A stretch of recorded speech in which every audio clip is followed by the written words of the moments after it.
Hello दोस्तों, कैसे हैं सब। मेरा नाम है हिमांशु और मैं स्वागत करता हूं आप सबका आपके अपने चैनल कॉमिक वर्ल्ड पर। तो चलिए दोस्तों, शुरू करते हैं राज कॉमिक्स में बांके लाल का हास्य कॉमिक विशेषांक चंदू लाल।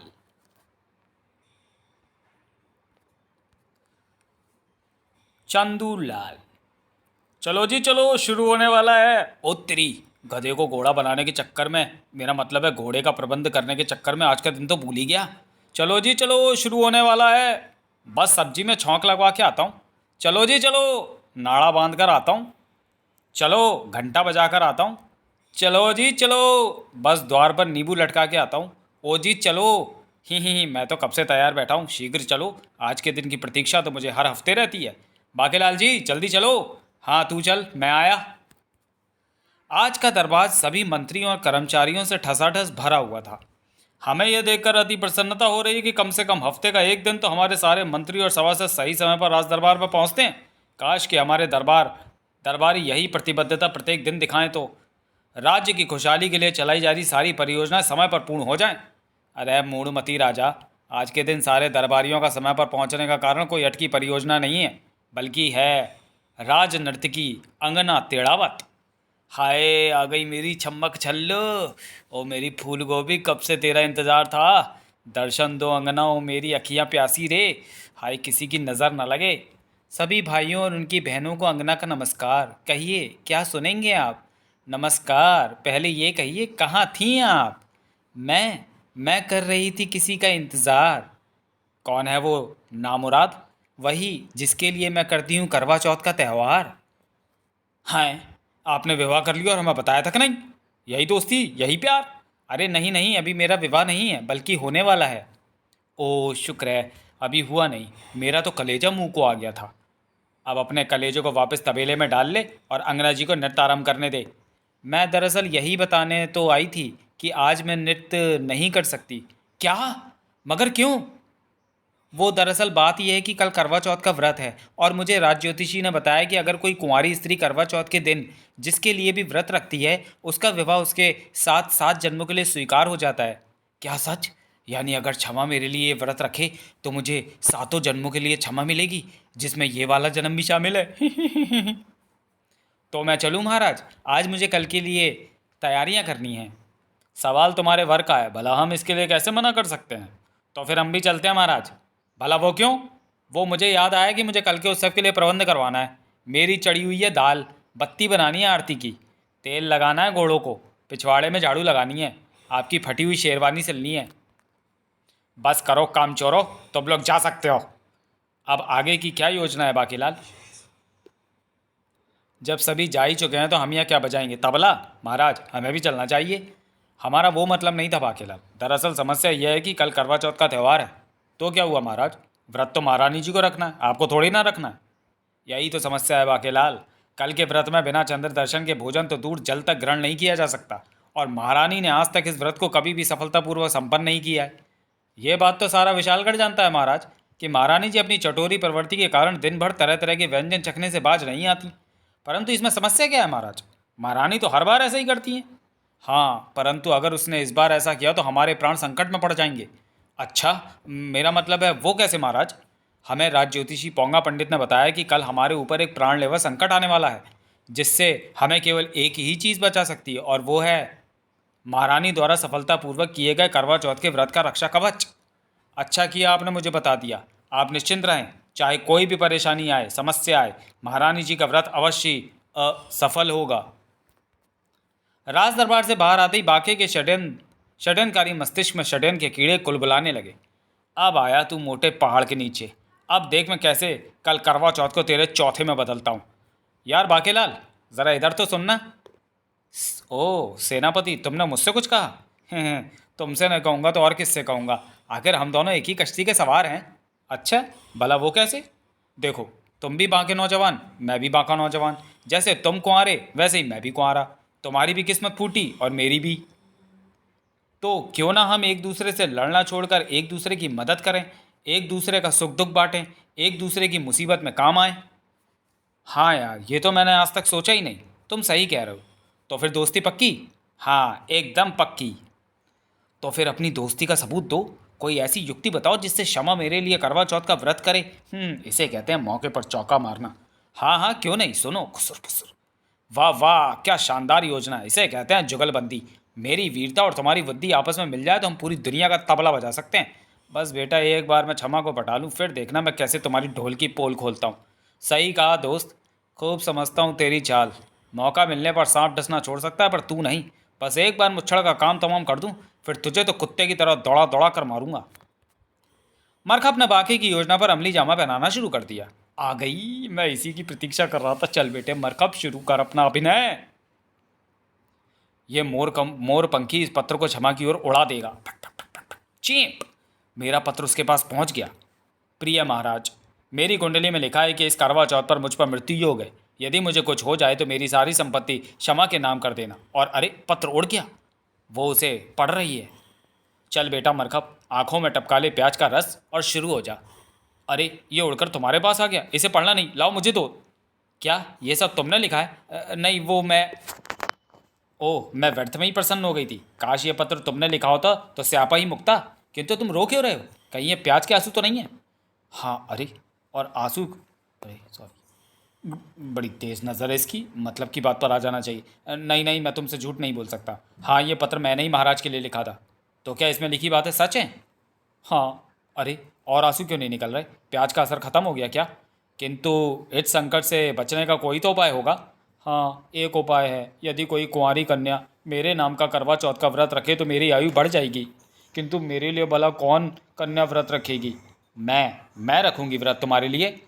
तुम मेरे लिए व्रत रखोगी? सच में? हाँ, बिल्कुल सच।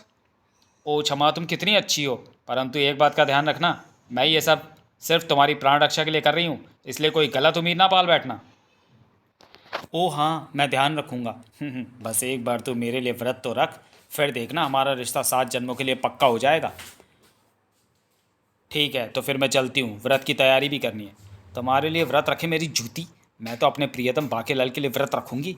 मुझे तो हाँ बस इसलिए बोल दी, तुझे तो हाँ इसलिए बोल दी ताकि तेरे बचने की कोई भी गुंजाइश बाकी नहीं रहे और तेरी सारी संपत्ति मेरी हो जाए, क्योंकि क्षमा लुच्चों को क्षमा नहीं करती। करवा चौथ की तैयारी पूरे जोर शोर से शुरू हो गई थी। महारानी जी, मेहंदी वालियाँ आ गई हैं। चलो चलो जल्दी चलो। सुना है महारानी जी कि जिसके हाथों पर सबसे गहरे रंग की मेहंदी रचती है उसका पति उसे उतना ही प्रेम करता है। क्या ये सच है? हाँ, 16 आना सच है। जब मैं जवान थी तब मेरे हाथों में बहुत गहरी मेहंदी रचती थी। फिर तो तुम्हारा पति तुमसे बहुत ज़्यादा प्रेम करता होगा। हाँ, प्रेम तो बहुत करता था वो नामुराद, पर मुझसे नहीं, मेरी पड़ोसन से। फिर तुमने क्या किया? करना क्या था? करवा चौथ के ही दिन मैंने उसे इतना पीटा कि वो मर गया। नहीं, कमीना 30 दिनों तक बिस्तर पर पड़ा रहा, पर आखिर बच गया। इतनी पिटाई के बाद तो वो सुधर गया होगा। नहीं, उसको सुधरने का मौका नहीं मिला। क्यों? क्योंकि 31वें दिन उस पड़ोसन के पति ने उसे पीट पीट कर मार डाला। हाँ, उस दिन मेरी समझ में आया कि सारे मर्द एक जैसे होते हैं, बेवफा और बेदर्द। चाहे उनके लिए व्रत रखो या उपवास, उनकी फितरत नहीं बदलती। हम उनकी लंबी उम्र के लिए भूखे प्यासे रहते हैं और वो बाहर गुलछर्रे उड़ाते हैं। ऐसा नहीं कुटनी, सारे मर्द एक जैसे नहीं होते। हमें देखो, हम अपनी महारानी से कितना प्यार करते हैं, उसकी हर छोटी मोटी इच्छा का ख्याल रखते हैं। तभी, वाह, पति हो तो ऐसा। तभी तो हम यहाँ चले आए, क्योंकि हमने फैसला किया है कि महारानी के हाथों पर मेहंदी हम स्वयं रचाएंगे। वाह, पति हो तो ऐसा। तत्, आप बिना बड़े वो हैं। ये तो हर चालाक पति के चोचले होते हैं अपनी पत्नी को पटाने के। अब ये सब व्यर्थ का विवाद छोड़ो भी कुटनी मौसी। और महाराज, ये लीजिए मेहंदीपुर की असली मेहंदी। इसका रंग आपके प्यार की तरह ही गहरा है। हे, वाह बाकेलाल, यहाँ हमने सिर्फ रानी के हाथ में मेहंदी रचाने की सोची और उधर तुमने विशेष मेहंदी का प्रबंध भी कर लिया। आप तो हमेशा मुझे लज्जित करते रहते हैं महाराज, और अब लज्जित होने की बारी तुम्हारी है, क्योंकि मैंने मेहंदी में सफ़ेद दंतमंजन मिला दिया है, जिसका परिणाम ये होगा कि मेहंदी रचेगी बिल्कुल फीकी। इस मेहंदी का रंग तो बिल्कुल फीका है। नहीं, ये नहीं हो सकता। मैं तो पहले से ही जानती थी, मर्द का ढंग और मेहंदी का रंग अपना असर दिखाई जाता है। इसका मतलब है आपके प्रेम में खोट है? नहीं प्रिय। इसका मतलब है आपका और भी कोई चक्कर है? नहीं प्रिय। इसका मतलब मैं एक धोखेबाज इंसान के लिए व्रत कर रही थी? नहीं प्रिय। मैंने फैसला कर लिया है, मैं आपके लिए व्रत नहीं रखूंगी। मर गए। वो मारा। ये तुम क्या कह रही हो प्रिय? क्या तुमने राज ज्योतिषी की भविष्यवाणी नहीं सुनी? ऐसा मत कीजिए महारानी जी। नहीं, इसकी बात मत सुनना महारानी जी। क्या? मेरा मतलब है केवल अपने दिल की सुनिए महारानी जी। याद कीजिए महाराज के प्रेम को। आपकी खुशी के लिए उन्होंने क्या क्या नहीं किया। आपके बेलन की मार को लड्डू समझकर स्वीकार किया। आपकी टांगों में दर्द हुआ तो टांगें दबाई। आपको नींद नहीं आई तो आपको लोरी सुनाई। आपके सम्मान में घंटा बजवाया। अपनी जान पर खेलकर आपके लिए कोहिनूर लाए। अपने प्रेम का सबूत देने के लिए प्रेम परीक्षा दी। और आप सिर्फ इस तुच्छ सी मेहंदी के फीके होने के कारण उन पर शक कर रही हैं। बस करो बाकेलाल, तुमने मेरी आंखें खोल दी। अब मैं अपने मोटे पर कभी दोबारा शक नहीं करूंगी और मोटे की सलामती के लिए व्रत भी रखूंगी। क्या? मेरा मतलब है, वाह, मेरा मतलब है, बच गया। गिलहरी को पेड़ पर चढ़ाना और औरत को पट्टी पढ़ाना बहुत ही आसान होता है। चले महारानी जी, चूड़ी वाला आ गया होगा। हाँ हाँ चलो, यही तो मौका होता है नई नई चूड़ियों की खरीदारी करने का। आज तो तुमने बचा लिया बाकेलाल। कब तक बचेगा मोटे? रानी ने व्रत करना स्वीकार कर तो लिया है, पर मैं इसे पूर्ण होने नहीं दूंगा। रात्रि में भोजन के पश्चात, ये लीजिए महारानी जी, ये आपके दूध का पात्र और ये आपका महाराज। तुम हमारा कितना ध्यान रखते हो बाकेलाल। रखना पड़ता है महाराज, मेरे अलावा आपका है ही कौन जिसे आप राजा बना सकें। कल प्रातः अल्पाहार भी तुम्हें ही लाना है बाकेलाल। अवश्य महारानी जी, अगर आप उठ सकी तो। घंटा घर से बजे घंटे के स्वर ने पूरे विशालगढ़ में करवा चौथ व्रत के अल्पाहार के समय की घोषणा कर दी। अरे महारानी उठो, अल्पाहार का समय हो गया, उठो। ओ रानी, मेरी रानी, मेरे सपनों की रानी, कब उठेगी तू? अरे ओ महारानी, मैंने कहा स्वर्णलता जी उठिए। ओ कुंभकर्णी, अब उठ भी जा। मुझे हमेशा के लिए सुलाकर ही उठेगी क्या? महाराज, मैं अल्पाहार ले आया। अरे ये क्या महारानी जी, अब तक उठी नहीं? देखो ना बाके, हम तो उठा उठा कर थक गए हैं। ऐसा लगता है जैसे भांग खाकर सो गई हो। भांग नहीं मोटे, निंद्रादायक औषधि जिसका असर 4 प्रहर तक होता है। अब ये अल्पाहार नहीं कर पाएंगी और उठते ही से तेज भूख लगेगी। ये नहीं उठी तो व्रत की पहली क्रिया ही पूर्ण नहीं होगी। जानता हूँ, क्योंकि इसे भूख बिल्कुल बर्दाश्त नहीं है। जानता हूँ, इसने व्रत के मध्य कुछ खाए तो व्रत में व्यवधान पड़ना तय है। जानता हूँ, और अगर व्रत पूरा नहीं हुआ तो हमारी मृत्यु तय है। जानता हूँ। घर, जब जानते हो तो कुछ करो ना। हमारी चिता सजने का इंतजार कर रहे हो क्या? हाँ, मेरा मतलब है, नहीं, मैं फौरन कुछ करता हूँ। नगाड़े के तीव्र स्वरों से महारानी जी की निंद्रा अवश्य टूटेगी। तगड़ तगड़ तगड़ तगड़ तगड़। तुम्हारे नगाड़े से ज़्यादा तीव्र तो महारानी के खर्राटों के स्वर हैं। कोई फायदा नहीं इस बापू बाजे का भी। पाँव पाँव पाँव पाँव, फट गई, उठो। अभी भी निंद्रा नहीं टूटी। अब कुछ नहीं हो सकता। लगता है मेरी दुनिया छोड़ने का समय निकट आ गया है। तो फिर अपने अंतिम समय प्रभु का ध्यान कर ले मोटे, क्योंकि महारानी तो उठने से रही। महारानी जी को जगाने का एक उपाय है। महारानी जी अति चटोरी, मेरा मतलब है स्वादिष्ट भोजन की बेहद शौकीन है। उनकी सुगंध उनकी निंद्रा भंग कर देगी। रानी को उठाने के लिए 56 भोग लाए गए। रानी की निंद्रा अब भी नहीं टूटी। अब थारा की हो विक्रम भापे। चिंता न को बापू, अपन आगे लाए। पुत्र तू गुरुकुल से कब लौटा? बस ये समझ लो बापू कि आपकी खड़ी हो चुकी खटिया को फिर से लिटाने अभी अभी लौटा हूँ। मगर भतीजे, रानी जी तो कुंभकर्ण से शर्त लगाकर सोई पड़ी हैं, उनको कैसे जगाओगे? तुसे फिक्र ना करो बाके चाचा, अपन गुरुकुल से बहुत धांसू मंत्र सीख कर आयला है। हे भोले शंकर, पता नहीं है सपोला अपने बावले गुरु से कौन सा मंत्र सीख कर आया है। बस माता श्री के कान के पास जाकर मंत्र फूकना है और फिर देखना माता श्री उठकर कैसे भांगड़ा करती हैं। नहीं, अरे महारानी जी जाग गई। ये तो चमत्कार हो गया, जान बच गई। सत्यानाश। महारानी, जल्दी से अल्पाहार की रस्म अदा कर लो। अरे इतना सारा भोजन। मैं कोई आपकी तरह भुक्कड़ थोड़ी हूँ महाराज। रुको, स्नान करके आती हूँ। एक बात बता भतीजे, तूने रानी जी के कान में ऐसा कौन सा मंत्र बोला जो वो इतनी गहरी निंद्रा से फौरन उठ गई? कुछ नहीं, बस इतना कहा कि माताश्री, बापू दूसरी शादी करने के चक्कर में है। स्नान के पश्चात, शुक्र है महारानी कि सही समय पर तुम्हारी नींद टूट गई, वरना मैं तो घबरा ही गया था। शुक्र तो मेरा मनाओ बापू कि मैंने सही समय पर प्रवेश मारा, वरना आज तो आपका राम नाम सत्य हो गया था, होना तय था। मेरा मुन्ना, मेरा बच्चा, मेरा लाल। वो सब छोड़िए, वो सब बातें छोड़िए और जल्दी से अल्पाहार ग्रहण कीजिए महारानी जी। हाँ हाँ लाओ। क्या बात है बाके चाचा, माता श्री से ज़्यादा तो आप इस व्रत के लिए उतावले हो। कहीं आप व्रत में कोई व्यवधान पड़वाने के चक्कर में तो नहीं हो? हे भतीजे, गुरुकुल जाने लगे हो पर तुमने ठिठोली करना अभी तक नहीं छोड़ा। चाहे कुछ भी कर ले तू सपोले, व्रत में व्यवधान तो पड़ के ही रहेगा, क्योंकि मैंने भोजन में मिला दी है शुद्धावर्धक औषधि, जिसके प्रभाव से इंसान भूख के मारे बावला हो जाता है। 2 घंटे पश्चात, मुझे नहीं पता था करवा चौथ का व्रत करना इतना मुश्किल होता है। मुझे तो अभी से प्यास लगने लगी। महारानी जी, क्या आपको भी प्यास लग रही है? नहीं, मुझे भूख लग रही है। क्या, आपको भूख लग रही है? हाँ, कोई हमारे लिए अचार परोठा ले आओ। महारानी जी, यह व्रत चंद्र दर्शन के पश्चात ही भंग किया जा सकता है। अभी तो व्रत शुरू हुए सिर्फ 2 घंटे ही हुए हैं। मैं अपना व्रत 2 घंटे विलंब से भंग कर लूँगी।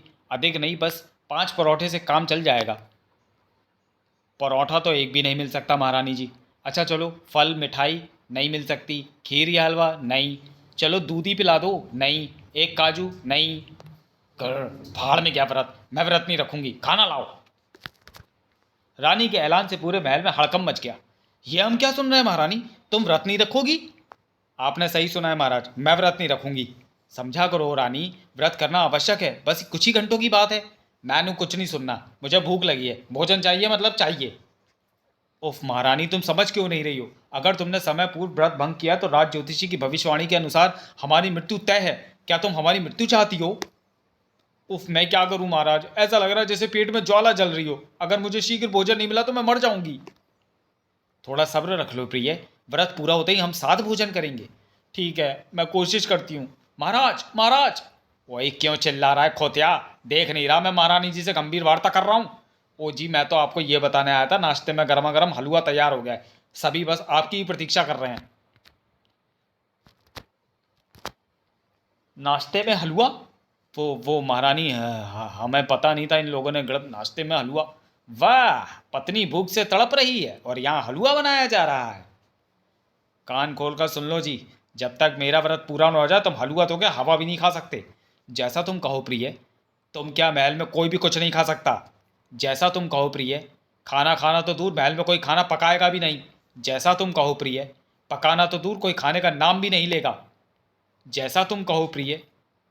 ओ जी, तो मैं बाकियों को क्या बोलूँ जी? अबे नामुराद, देख नहीं रहा महारानी जी क्या कह रही हैं? जाओ और जाकर हलवा महल से बाहर फेंकने को कहो। जब तक महारानी जी का व्रत पूरा नहीं होता महल में कोई पकवान नहीं बनेगा। ठीक है जी। क्या कहा महाराज ने? सारा हलवा बाहर फेंकवाने को कहा है? हाँ जी। और तो और रानी जी ने कहा है, खाना तो दूर, कोई खाने का नाम भी नहीं लेगा। तो क्या चांद निकलने तक हमें भूखा ही रहना होगा? व्रत महारानी जी का है, महाराज हमें क्यों भूखा मारने पर तुले हैं? तुम क्या कहते हो बाकीलाल? कोई ज़रूरत नहीं हलवा फेंकवाने की। परंतु बाकीलाल, महाराज का आदेश। अरे मूर्खों, समझा करो। महाराज ने यह आदेश महारानी के कोप भाजन से बचने के लिए दिया है। उनका इरादा सारा दिन भूखा रहने का थोड़ा ही ना है।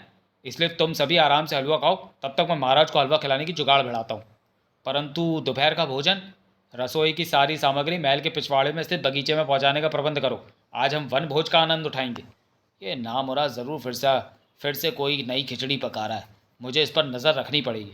तो चलिए दोस्तों, वीडियो को यहीं समाप्त करते हैं और मिलते हैं बाकेलाल सीरीज़ के हास्य कॉमिक विशेषांक चंदूलाल के दूसरे और अंतिम भाग में अगले वीडियो में। तब तक के लिए धन्यवाद।